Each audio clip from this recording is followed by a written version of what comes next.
Thank you, Riv. And kind of the big story for this game was the lane swap. And Dignitas actually playing it out pretty well with the Tristana Janna in denying that CS and experience to Hecarim. But Gravity managed to get back into the game. They had such a good start, using the really quick shove of Tristana and Janna to get on the other side of the turret before Keen could get in experience range.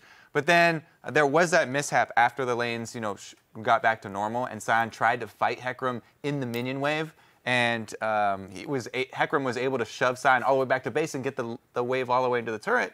After that, they lost their huge advantage that they had, discrepancy with experience and gold of the top laners, and the rest of the game was honestly a pretty mixed bag. Yeah, and also the fact that Sion, is very powerful and had to level up over Hecarim, but the ignite that he brings to the lane gives him that type of pressure to get in there and make that kind of comeback. So we saw him slowly but surely. I thought it was going to be another game where I'm like, Hanser loses a lane swap, he's not able to get any CS, but Gamsu kind of threw him a bone there and shoved the wave up and allowed him to freeze it again. Yeah, Gravity have had problems using the Hecarim and trying to get through the early game, and it almost happened again. Yeah. But they did get...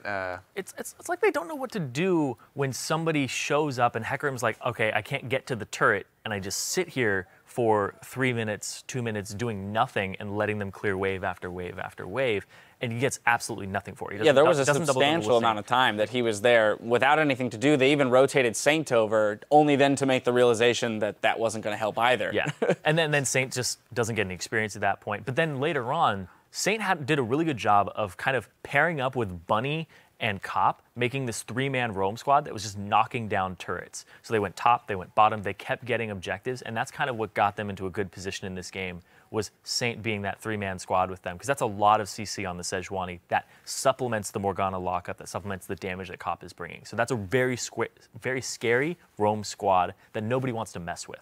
Yeah, one quick thing I want to hit on is, and Jat touched on it a little bit, is the idea that Gravity seems to be catching their opponents off guard a little bit with the fact that they have yesterday the Urgot mid. The tower dives mid? Exactly. That was catching everybody off. Right, yeah, exactly. Like, whoa. No, but that's part of my point, actually, is that they brought out the Fizz. They flex the Hecarim, right? They bring out the Fizz, but they put it mid lane, and they build it kind of bruisery AP. And although he wasn't having a ton of success in actually securing kills in the mid lane, right? They had the few attempted ganks in the mid lane. It seems like people aren't quite sure how to deal with these things, and that's an advantage in and of itself without having to actually get the kills off of it. Yeah, so the individual play there, of course, it was another failed mid-tower dive. Not the cleanest, but I do like the new Fizz builds where since the AP ratios were taken down, he's not this bursty AP assassin that's going to 100% somebody like him once again. So you concentrate on building more utility. He built 2 auras, and the cooldown reduction from your Frozen Heart allows you to get so many more playful tricksters off that you're going to survive in the teamfights for a long time and apply both of those auras for the entire duration. Plus, as we saw, he didn't have a problem dealing damage either. And once he got the Zhonya's as well, it's so ridiculously hard to kill a Fizz with that much cooldown reduction and a Zhonya's.